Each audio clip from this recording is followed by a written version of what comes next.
Hola, ¿cómo están? Qué gusto saludarles en este proyecto que estamos ahora haciendo de un podcast. Vamos a ver cómo nos sale y tenemos un especial invitado, un invitado especial, amigo, un gran académico, un gran profesionista, el ingeniero Abiu González, que aparte de que tiene una historia en el sector maquilador, una historia académica, ahorita tiene la responsabilidad de ser director del Tec Milenio, una institución que ha dado ya muchos beneficios a la ciudad y que hoy lo hemos invitado para platicar de algo que le apasiona a él, que es el tema educativo, pero sobre todo para ver cómo andamos en el promedio educativo a nivel ciudad, Nuevo Laredo, Tamaulipas y México. Bienvenido, Abiu. Sí, pues muchísimas gracias a Ramiro por esta invitación y bueno, por formar parte de este gran proyecto pues de tener ese tipo de charlas profundas y que nos lleven también a la reflexión.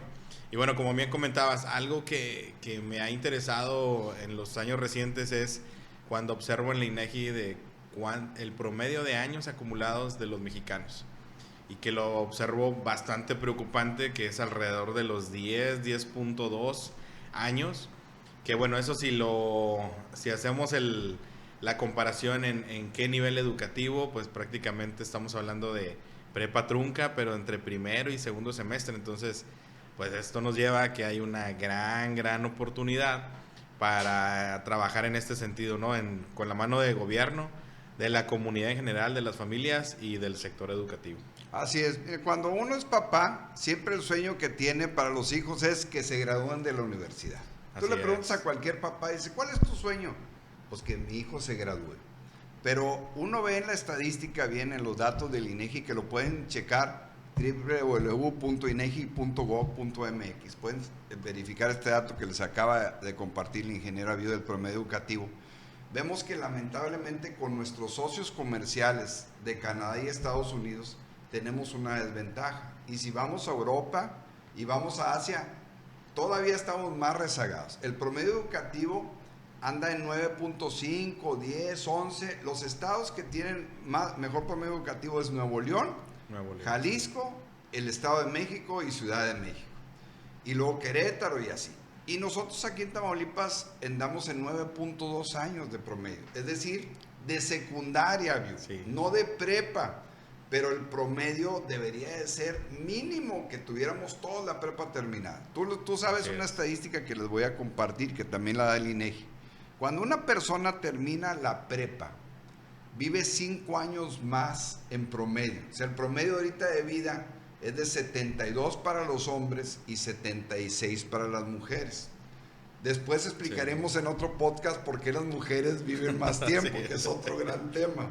Pero bueno, en ese sentido, el hecho de que nosotros tengamos ese dato y que la educación te da salud, ¿por qué es tan importante, Abiu, que se eleve el nivel educativo? ¿Cómo le harías tú como un director, como docente, como un profesionista, para poder estructurar un programa para elevar el promedio educativo aquí en la ciudad y en todo el país? Sí, bueno, pues como bien comentas, el poder tener más años de estudios acumulados nos genera 5 años más de vida. Pero no nada más es esos 5 años más de vida, sino con qué calidad. Entonces, definitivamente creo que el conocimiento es poder. Y bueno, y ese poder nos va a llevar a que sí vamos a poder extender un poquito más esos años activos o de vida, pero también con una mejor calidad, poder dar una mejor vida a quienes nos rodean. Y bueno, ¿cómo podemos hacer este plano, este programa? Bueno, definitivamente tenemos que hacer el que suena medio trillado, pero la famosa triple hélice, que es, pues sí, una parte es el gobierno, pero el gobierno debe de ser más como un facilitador y dejar que el caminito para que la comunidad o la sociedad, en conjunto con el sector privado, que es donde tenemos las necesidades pues para hacer negocio y que regrese con bienestar pues a las familias. Entonces yo creo que esa fórmula son de los stakeholders o las partes interesadas principales que debemos de involucrar en la fórmula. Entonces estamos hablando de una parte del gobierno como facilitador nada más, el sector privado y la sociedad civil a través de ¿qué? De organismos. Hay otro dato también ahí preocupante que no lo recuerdo bien el dato, pero en México lamentablemente pues nos falta más el participar en organismos de la sociedad civil, porque tal vez si nos vamos con la voz individual, pues el eco no va a ser tan impactante. En cambio, vamos unidos o vamos en organismos con ciertos enfoques, ¿no? Así como hay fundaciones, pero hay organismos pues enfocados a ciertos sectores.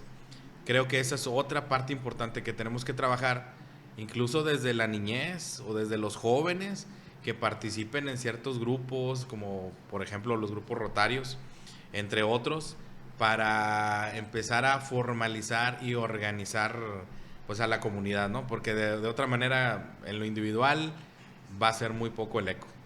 Fíjense, amables audiencia, todos los datos que nos da el ingeniero Abiud son bien interesantes y nos da pie a poder escudriñar más sobre cómo estamos en el tema educativo y en el tema de lo que hemos llamado capital social. ¿Qué es el capital social? Es el número de personas que, aparte que hacen su trabajo, están en una organización de la sociedad civil.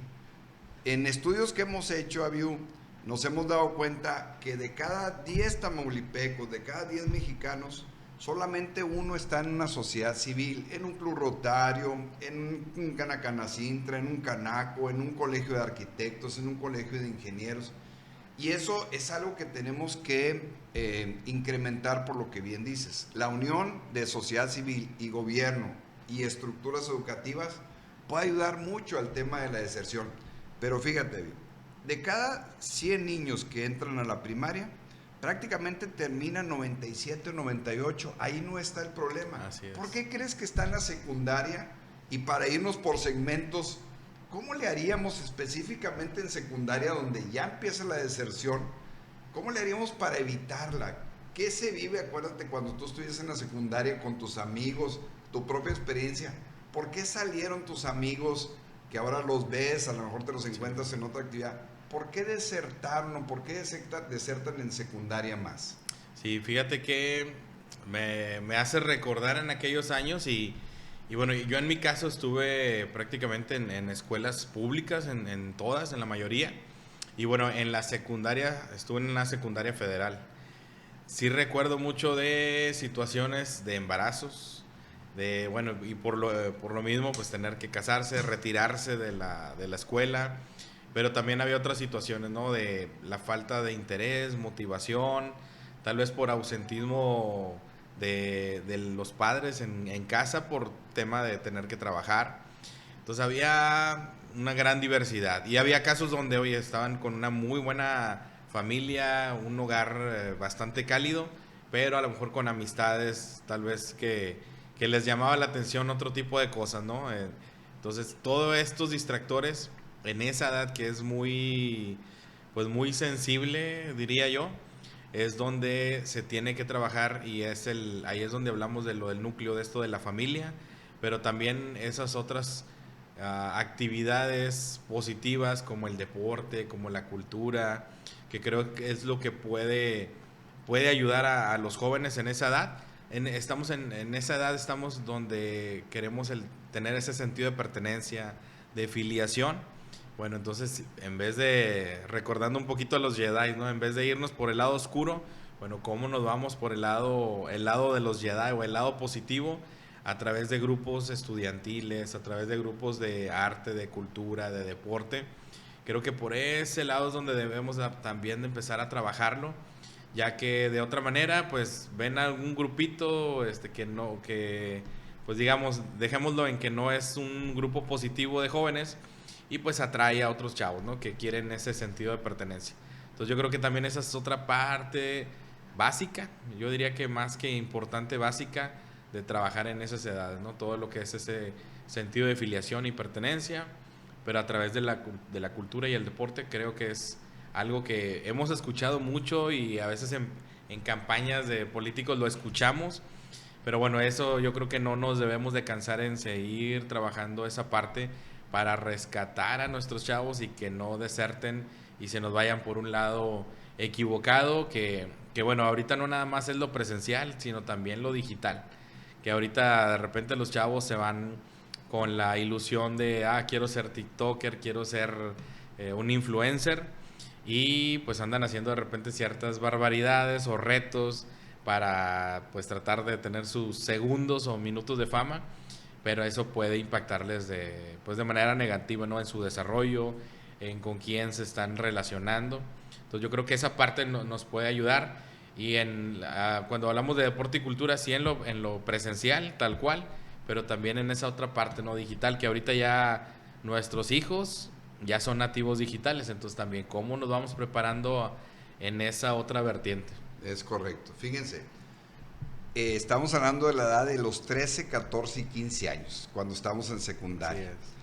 Y un dato, Abiu, que acaba de darnos las autoridades, de los alarmas, de las alertas que tenemos aquí en la ciudad, es que se ha incrementado el número de embarazos en adolescentes. Lo mismo que pasaba cuando tú y yo éramos estudiantes, ahora se ha duplicado.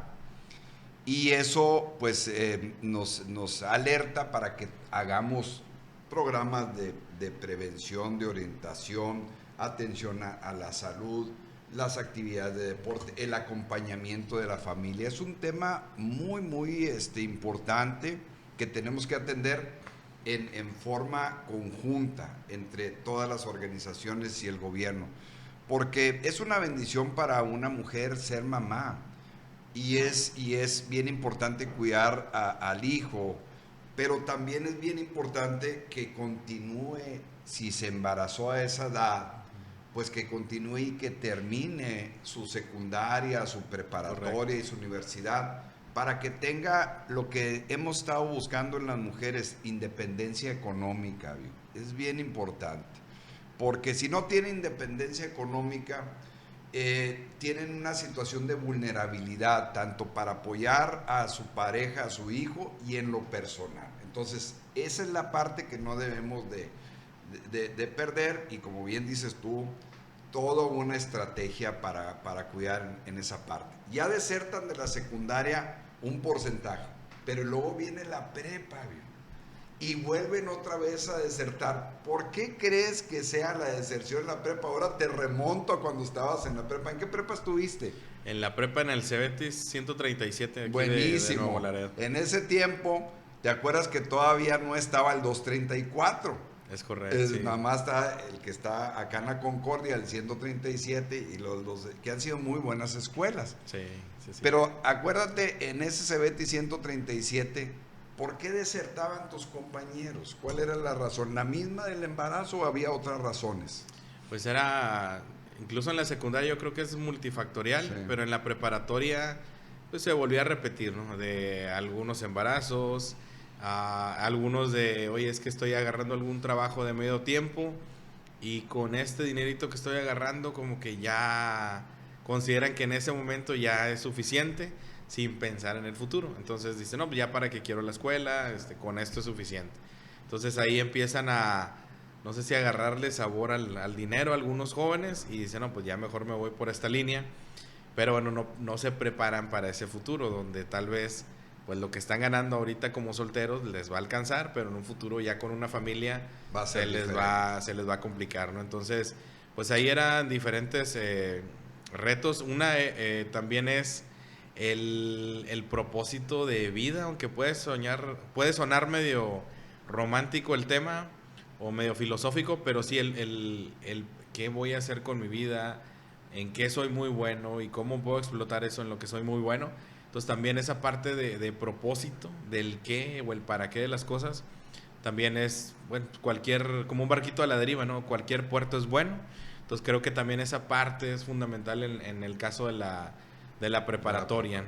Estamos hablando de que en esa edad tenemos 16, 17 o 18 años. Hay prepa, ustedes lo saben, de 2 años, pero la mayoría es de 3. Así es. Y a ver, Abiu, en el tema del aprovechamiento escolar, de la deserción por malas calificaciones, ¿qué tanto crees que sea en esta multifactorialidad que hablas, que sea un factor de deserción el que alguien, por ejemplo, pues que no tiene buenas bases de aritmética, pues no sepa álgebra y que lo reprueben, o que le falte algún conocimiento para pasar una clase de química o física, o lectura de redacción, o historia universal, o los temas que se dan en la preparatoria. ¿Qué tanto crees que sea un factor y cómo podrías tú sugerir algunas recomendaciones para que no sea una situación de deserción, el tema del aprovechamiento? Sí, bueno, ese es un tema ahí medio al menos yo lo veo así medio complicado, retador, en el sentido de si yo recuerdo en aquella época que llegué a la preparatoria, yo diría que con un déficit de cuestiones de matemáticas. Algo que a mí me ayudó mucho fue maestros inspiradores de alguna manera, que la forma de dar la clase, el cómo te daban, te explicaban, oye, esto en la vida real lo vas a utilizar para tales cosas en la práctica, hablando de matemáticas. Y eso al menos a mí me ayudó mucho para agarrarle ese sentido, ese saborcito a las matemáticas y el interés. Entonces creo que también ahí, pues la parte del maestro, si logra generar un impacto ahí de inspirar a los alumnos, puede despertarle ese interés de el hambre de aprender, que dice, oye, pues no nada más es sumar 2 más 2 y ya, sino que, bueno, es que 2 más 2 me puede llevar a tales cuestiones, y eso les va a abrir el panorama, y creo que también ahí es donde podemos ayudar a los jóvenes, que en ese momento, en esas edades, pues es muy fácil distraernos. Sí. Entonces, ¿cómo les hacemos atractivo el que volteen a ver, mira, la lectura, los libros, las matemáticas? Oye, todo esto, si lo mezclo, ¿qué puedo llegar a hacer en el futuro? En el futuro. Entonces, eso es lo que, si les vendemos ese sueño, y no venderlo por venderlo, sino oye, es inspirador ese sueño, lo que puedo hacer si adquiero esas competencias, esas habilidades, es donde creo que ellos solitos van a ir a buscar. ¿Te acuerdas, Sabio, que en la prepa llevábamos una clase que se llamaba orientación educativa, que está dentro del programa escolar? Creo que ahí es donde va encaminada tu propuesta. ¿Cómo un maestro que dé orientación educativa puede hacer un diagnóstico de las capacidades y de los sueños que tiene un estudiante para canalizarlo? Porque acuérdate que, bueno, en el Cebetis generalmente los que están ahí van a parar a una escuela tecnológica, no necesariamente a una escuela administrativa, pero si no mal recuerdo, ahí también les daban clases de contabilidad y terminaban de contadores, o en la UAT o en el tecnológico. Pero ahí es cuando uno decide, o me voy a ir a exactas o a humanidades. Correcto. Y esos dos caminos, qué difícil saber cuál tomar. Y yo me acuerdo en la prepa, no sabes porque no tienes la orientación. Y una de las cosas que tú te acordarás que dices, no, yo quiero ser químico, quiero ser ingeniero, o quiero ser comunicador, o quiero ser contador. Pero ¿sabes qué, Abiu? No sabes a esa edad qué realmente hace ese profesionista, porque no hay ese vínculo, y como no tienes ese acercamiento con un profesionista, pues a veces no llega a ser algo inspirador totalmente, o a lo mejor te equivocas de profesión. Brinquémonos un poquito a la universidad, para irnos por etapas. Ya terminamos la prepa, es decir, ya no son 9, son 12 años, imagínate que logremos. Ahora ya estamos en la universidad. ¿Qué pasa en la universidad? Que también hay deserción. ¿Qué pasa cuando alguien toma una mala decisión de una carrera? ¿Y por qué desertan en la universidad tú ahorita que estás al frente de una escuela de educación superior? Sí, pues fíjate que esto lo viví, pero ahorita lo veo desde otra trinchera como director de una universidad. Y bueno, si me remonto a la época que a mí me tocó por ahí del 99, 2000, recuerdo que había compañeros, yo estudié ingeniería mecánica, y tenía compañeros que los primeros días de clase los escucho a algunos hablando y comentando de carros, les gustaban los carros de carreras, y hablaban que partes del carro, ¿no? De que el carburador y que el motor y que la transmisión. Y yo había investigado sobre la carrera de ingeniería mecánica, y esa no iba enfocada a lo automotriz, a los carros. Entonces yo me quedé pensando, dije, o yo me equivoqué de carrera, dije, o ellos se equivocaron de carrera, ¿no? Porque estaban ya pensando en modificar motores y carros. Y bueno, pues ya con el tiempo sucedió que bueno, pues ellos habían considerado que la carrera iba enfocada a los vehículos, cosa que no era. Entonces sí, definitivamente el desconocimiento de oye, esa carrera tiene tal nombre, pero de qué se trata del realmente. Del egresado. Así es, y a qué se va a dedicar el egresado. Así es. Entonces ahí es donde sí nos falta todavía o investigar o indagar un poquito más o ayudar a los chavos, ¿no? Si es que no tienen todavía ese nivel de conciencia o de analizar o revisar, pues cómo los podemos acompañar en esa parte. Y actualmente como director sí observo que en el primero o segundo semestre nos llegan chicos que al finalizar el primero o segundo ciclo nos comparten, oye, es que no es lo que yo buscaba esta carrera y me quiero cambiar de carrera. Entonces creo que es válido y qué padre que entre más rápido se den cuenta lo puedan hacer. Sin embargo, sí, el analizar esos perfiles, a qué me voy a dedicar, el que los jóvenes se conozcan un poquito más, ¿no? De cuáles son mis competencias, mis habilidades, mis fortalezas de carácter que hablamos. Esa parte creo que les va a ayudar mucho a definir a qué se quieren dedicar y bueno, y en base a eso, pues revisar qué opciones de carrera existen, porque no es solamente encasillarte en una carrera. Yo ahorita que mencionaba, en mi caso soy ingeniero mecánico, pero pues no estoy necesariamente con máquinas, sino que incluso ahora estoy en el lado con las personas o trabajando con personas básicamente. Entonces sí creo que una carrera te puede ayudar y si analizas bien el perfil al que va a dedicarse ese egresado, pues te puede potencializar más si va alineado con tus fortalezas. Claro, exactamente. Pues qué interesante, Viu. Ya hicimos un recorrido desde primaria hasta universidad. Así es. Para analizar las razones de por qué hay deserción en el sistema educativo, que estamos en un promedio 9, 10, 11 años a nivel nacional, a nivel local, que hay que mejorarlo. Y bueno, pues ha sido una plática muy interesante. No sé si quieras hacer alguna reflexión final sobre este tema para concluir este primer presentación y pues de antemano agradecerte tu presencia. No, pues al contrario, agradecerte, Ramiro. Y bueno, pues algo que yo les diría es trabajemos más en el caso con los niños. Y a los niños hace tiempo escuché a alguien o en un libro lo leí de a los niños, más que preguntarles qué profesión quieres ser de grande, que si quieres ser policía, astronauta, bailarina, más bien preguntarle cómo quieres cambiar el mundo o cómo quieres impactar en el mundo, porque esa pregunta queda mucho más abierta y va a hacer al niño, lo va a ayudar a que reflexione mucho más de, oye, ¿cómo pudiera yo cambiar el mundo o hacer un gran impacto en el mundo? Más que una sola profesión o una sola carrera.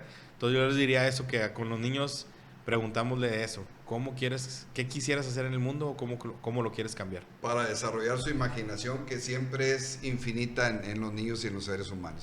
Qué gran consejo, Viu. Pues muchas gracias por la presencia y por tu tiempo y nos vemos en una próxima emisión. Gusto en saludarlos. Hasta luego. Hasta luego.